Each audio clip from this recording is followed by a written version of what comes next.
Shoranur railway സ്റ്റേഷനിൽ വീണ്ടും വൻ കഞ്ചാവ് വേട്ട. ട്രെയിനിൽ ഒളിപ്പിച്ച് കടത്താൻ ശ്രമിച്ച 2 കിലോ കഞ്ചാവ് പിടികൂടി. ട്രെയിൻ മാർഗമുള്ള ലഹരിക്കടത്ത് തടയാൻ നുണപരിശോധന തുടരുമെന്ന് റെയിൽവേ പോലീസ് അറിയിച്ചു. Celebrate the moments of colors. KMT Silks, Perinthalmanna, Kottakkal.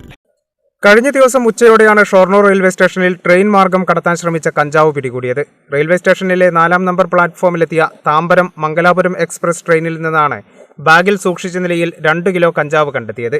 പ്രതിയെ തിരിച്ചറിഞ്ഞിട്ടില്ല. പോലീസ് പരിശോധന മനസ്സിലാക്കി പ്രതി കഞ്ചാവ് ഉപേക്ഷിച്ച് രക്ഷപ്പെട്ടതാകാമെന്നാണ് റെയിൽവേ പോലീസ് പറയുന്നത്. 24/6/2025 തീയതി ഇന്ന് ട്രെയിനിൽ നടത്തിയ പരിശോധനയിൽ ഡാൻസ് ഓഫ് ടീം അംഗങ്ങളും RPFന്റെ CIB വിഭാഗവും ഷൊർണൂർ റെയിൽവേ പോലീസും ചേർന്ന് നടത്തിയ പരിശോധനയിൽ ഉദ്ദേശം 2 കിലോയോളം തൂക്കം വരുന്ന ഉണങ്ങിയ കഞ്ചാവ് ഒരു ബാഗിൽ നിന്ന് കണ്ടെത്താൻ പറ്റി. പ്രതിക്കായിട്ടുള്ള തെരച്ചിൽ തുടങ്ങിയിട്ടുണ്ട്. ട്രെയിൻ മാർഗമുള്ള ലഹരിക്കടത്ത് തടയുന്നതിന് വേണ്ടി പാലക്കാട് റെയിൽവേ DYSP M ശശിധരന്റെ നിർദ്ദേശത്തെ തുടർന്ന് നടത്തിയ പരിശോധനയിലാണ് കഞ്ചാവ് പിടികൂടിയത്. Railway police SI Anil Mathew, RPF SI Ajith, PV Ramesh, police DANSAF team എന്നിവരുടെ നേതൃത്വത്തിലായിരുന്നു പരിശോധന. കേരള വിഷൻ, ഷൊർണൂർ.